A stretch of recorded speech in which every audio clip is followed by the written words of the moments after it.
Hi everyone, and welcome to this roundtable we have. So I have a pretty cool brochette. We say brochette in French, like when you have a lot of really cool people together. So we have Jan Mundorf, Dominic Klingberg, and Alan Ruchtein.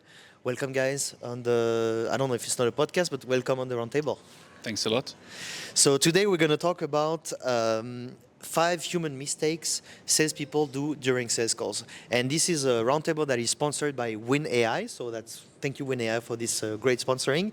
And I have like really 5 problems I see typically with that. The first one being not coming prepared to a sales call or not having the time to do so. So can you guys we'll start with you, Dom, tell me about a time where you either one of your coaches or you kind of didn't come to a sales call and what happened basically? So honestly, I think I did this mistake many times by myself, like especially in the beginning of my career. It was just about mass of demos and you were just going through all the demos. But I think nowadays it's super important, to be honest. And for me, there's actually no excuse why you shouldn't be prepared in a call, especially with AI. Out there, it's super easy to get all the information, and that was different like 10, 15 years ago when I started. So I think being prepared is like mandatory right now, especially when all the teams that I'm talking to telling me, okay, we have very few pipeline. So I think then it's even more important to be prepared in your calls. Jan, what about you? Think about that, discovery calls, something you didn't have time. I think you have a story you shared on LinkedIn about that. Yeah, I think my first ever discovery or first ever meeting with the CFO ended like after 6 or 7 minutes because I was totally unprepared. Yeah. You know, I asked those basic questions. I was junior. I wasn't really sitting in a nice room and whatever. And then the CEO just said, "Hey, listen, this is not going to lead anywhere. Ciao." And this really hit me, you know, because I, of course, had prepared a lot. I showed my time before it and prepped it, but I couldn't show it because I was so insecure. And I think what helps me and what helps me over time is sort of knowing your stuff. And also, it's one point to be prepared. It's another thing to show it, but also have a point of view, right? So what a point of view is sort of your perspective on the things that you hear, that you reflect it and also give something back and maybe add something that another customer maybe experienced. And this comes over time. And what helps you there is to, for example, use AI to prepare and ask those questions like, hey, listen, from their perspective, what is maybe the most important thing that they would like to get out of this call?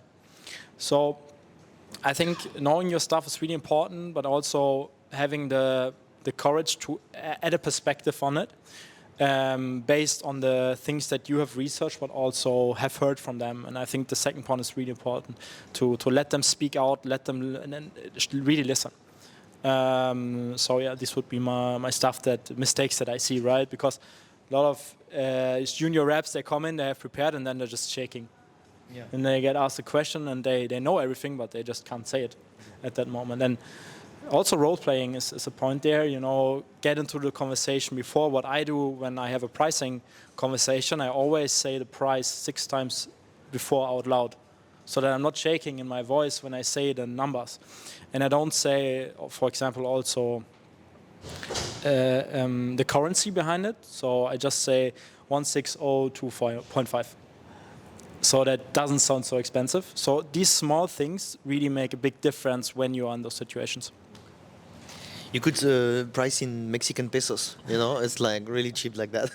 And actually talking about, you know, like there's a Win AI feature for that, which is basically the magic prep. So you have like, which is basically the AI meeting prep.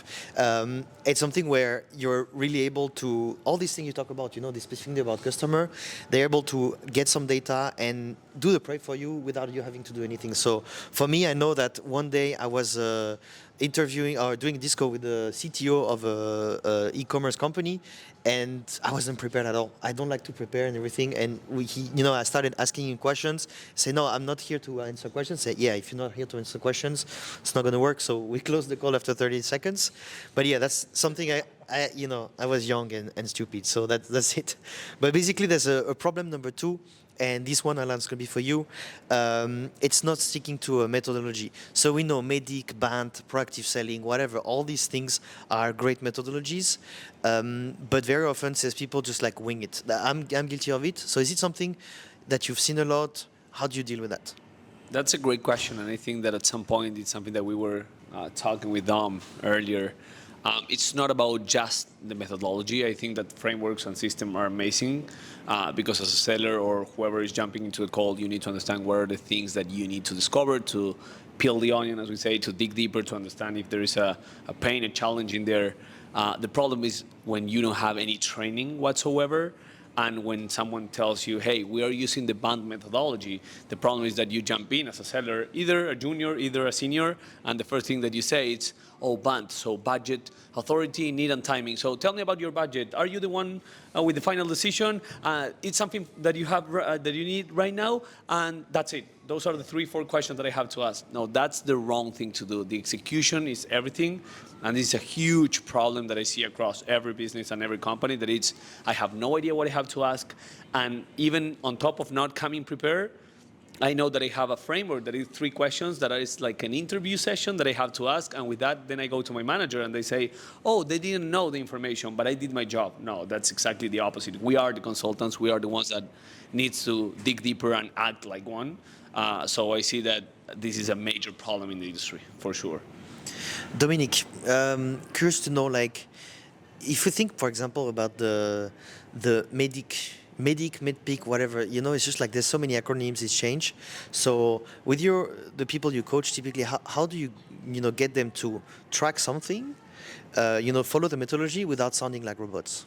Yeah, I think it's a very good question, and it also relates a bit to what Alan said already. I did actually a LinkedIn post this week, and where I said, okay, BANT is that as a framework, and it was like a huge discussion in the comment section because people said, no, it's worth it to use it and whatever. So I think it doesn't matter which kind of framework you're using. It's more about how you handle it. Mm-hmm. And looking to MEDIC, for example, I would say it's more relevant for enterprise deals, for example, when it's getting more complex.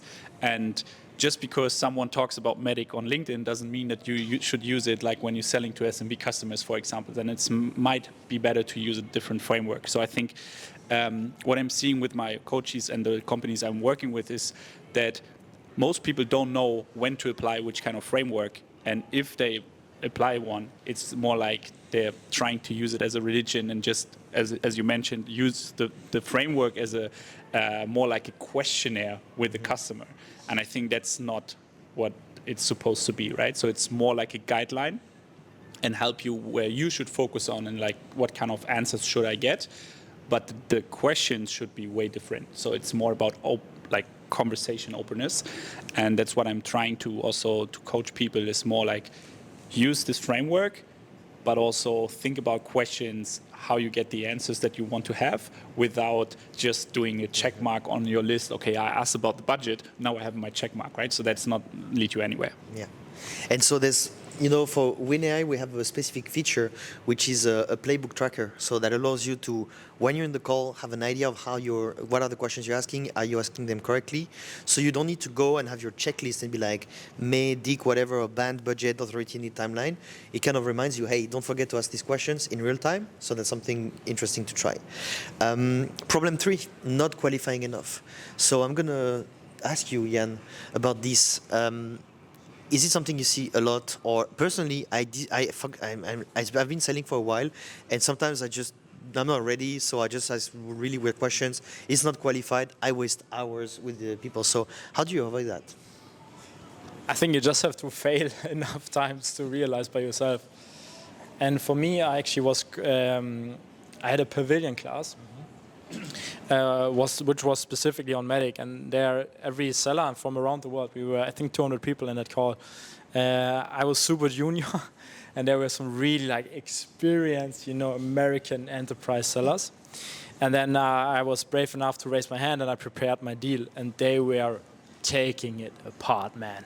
Like they were nearly annoyed with me because it was no deal whatsoever. I didn't know any metrics. I didn't know the decision process. I had no idea who the decision maker was. And this was so eye-opening to me, the depth you need to understand what a deal actually is. Because what I see is that most deals are no deals. They're just things in HubSpot, in which we call deals. But in a good month, I'm working on maybe 3 to 4 deals. The rest is just like crap that I need to take out of my pipe. So if you look at my pipe 3 years ago, it would be massive, and I would look super nice pipeline built. If you look at my pipeline now, it's super slim, it's very clear, and very focused. So being able to cut out the noise is one of the most important things you can do, and you need to learn as a seller, because in the end, you need to spend the right time of the opportunities. And Dominic was also a manager of a colleague. He's the laziest AE I've ever met, but he's also the most successful, because he just focuses on the right opportunities. And this is what is in the end selling is all about. Can you confirm that you're the laziest person on earth? I'm not, but I am a lazy guy. That's for sure. But I think sales guys in general are lazy. but I can also maybe to add on that. I think what I've seen with many salespeople as well is just like they're qualifying the deals, and it's just gut feeling, right? So it's just like, I remember one guy was always saying, "This deal, 100%, it's gonna close." And then on the last day of the month, like, what about this deal? I couldn't reach this guy. And it's like, as we implemented Medic back then, it wasn't about gut feeling anymore. So I think that's why you should use kind of a framework to actually, challenge also your sales reps and tell them, okay, look, you don't have a decision maker, you don't have the process outlined. So that's why it's not going to close, and not, my champion said this deal is going to come. So I think that's why frameworks are actually super important. Yeah, and it reminds me of a story. There's one of my good friends who's helping us right now. And basically, we were working together at a tech company in the US, and we had the worst quarter of worst team, worst quarter, worst everything. And we had a guy, a rep, I won't put his name, but he arrived, and the VP came from San Francisco to Berlin, so just to kind of kick our asses. And then he started doing a forecasting just to kind of clean up the pipeline. And this guy was like, "Oh yeah, I got this €1 million deal," and the deal size was like 12K average. And so he was like, 1 million with this huge telco company. We're so confident it's going to close and whatever. And so that was the example where just pure gut feeling, and his deal was bullshit. And so that's the issue with a lot of pipelines, is that they are just not like, they are, I like to say it's not a pipeline, it's a pipe dream that you have. And so I think that's a very common thing. And talking about win, there's like the whole kind of real-time guidance is something that's really interesting, specifically because you don't have to go and think about the qualification, what you need to do. It kind of really suggests you in real time, hey, you need to dig deeper on this point. You ask something, but ask a bunch of other questions. So that's something really important there. And there's Alan, that's going to be, because you didn't talk a lot yet. Not this yet. one's going to be Thank you for involving me here. About trying too hard to stick to the script. That's another one where, one is like you don't stick to the script. The other one is you're obsessed with it and you just can't get your mind out of, I need to answer this question. So how do you prevent that? I'm thinking that I have a lot of things that I would like to say with the previous questions, but I stick to the script right now. That's a really big one, because that will bring you a lot of other problems. Either you stick too much, or if you don't, you will have an active listening problem, and that will impact directly in any framework, any qualification process that you go through, in any objection that you're trying to handle. Because if you are sticking too much to the script, then you're not thinking on what they are answering to you. You just want to go into the next step, into moving into, okay, then I need to understand what is the current process, what are the situations that they're going through, what this situation is causing as a problem, impact, measurement, decision process, buying internal process, etc. And this happens more often than not, right? So trying to stick to the process as much, or to the script as much as I can. As Jan was saying before, it's about failing. Experience will give you the sweet balance between how much should I use my script in order to guide me, and how much should I just be a seller, be a consultant, in order to make sure that that, you know what, I need to be a little bit of a chameleon at some point, because with this company or the other company, maybe I'm selling the same solution, but it will be a total different deal, right? Total different needs, total different priorities, different things happening internally. So we need to make sure that everything makes sense when we are having a conversation. And that's why, as a consequence, this will build trust, will build a real pipeline and not a pipe dream. So the way to avoid this, answering to your question, man, is fail a lot, fail fast, but don't think that there's one unique only way to do it. Because if you see a colleague of you killing it, just following the script, that doesn't mean that you are able to do it in that way. Maybe you can put your own approach into it. Just make sure that that script helps you peel the real onion, as you were saying, discovering or digging deeper into the discovery. You need to get deeper into that, and that's why the script is there to help you. Yeah. Jan, for you, a quick question on that. So you told me you got tore apart by some bunch of VPs at Pavilion, whatever. So then you learned how to put like a medic in place. How, in the first few times you were doing that, how did you manage to not go and be obsessed with the script? In the beginning, I was. Because what you search as a new sales rep is security and safety. And so your script becomes your safety net. But it also prevents you from actually listening to the person next to you, because you're so locked in, right? And the different things you learn, especially in the onboarding, right? There's a lot of knowledge that gets thrown into your head. But the most important thing is to have a conversation and to ask questions that are real questions and curious questions. And I think most onboardings are not based around that. They are more on product knowledge and everything. This you can all learn, and this you can all understand later. But what's interesting or decisive is to find a pain, right? So actually the analogy I give every SDR I work with, every new AE is like, forget about all you know. You just need to find out where the hole is in the tooth. That's what you need to find. And then you need to find, is it the pain that you can solve or not? So, and that you do by actually asking and being curious, just being curious. And then I think those frameworks help afterwards. But the other way around, having this checklist doesn't bring you anything because you don't understand it. Like you sit in a conversation and you ask a question and then you're like, I asked a question, but I don't really understood what he means by it. And that happens when you're so blind in your script. And that happens to, I think, at least 60 to 70% of all new sellers, especially if you're new. So what you can do if you're on SDR right now, I would go and listen to the calls. And what you will see, the most successful AEs probably are having more conversation. And that is what I would do. I would go through the winnings channel. I would look at the recordings there and see how they actually talk.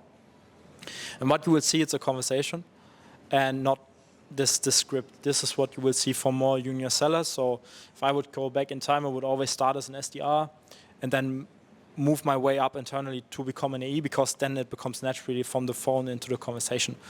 That's why we see SDRs ramping way faster than as an AE in comparison to newly hired AEs, in my opinion.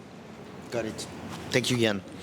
And talking about, like how, again, you can make sure you don't stick too much to the script. I think it's really a great feature at WinAI is to be able to have this, again, real-time guidance. So if you're in the style of, hey, I just don't want to prepare at all, it's going to help you make sure you ask the right questions. But if you're like, hey, I don't want to miss any questions, you can go in the same mindset, and it's going to make sure, that you can go and have a conversation and make sure you're not missing anything. So I think that's what's a great use case for AI, is that instead of having a checklist and having to look at it, someone's looking, it's like an assistant is looking at it and sending you some questions to ask. So I think that's another good point to do. And the last problem I think we see all the time is not debriefing. Again, I think, Dom, I'm lazier than you, because sending a debrief email is the last thing I like to do. So that's one mistake I do all the time, is just to not debrief and take the time to stay on top of my deal. So how do you do that? How do you manage that? I'm actually using AI for that because I'm lazy.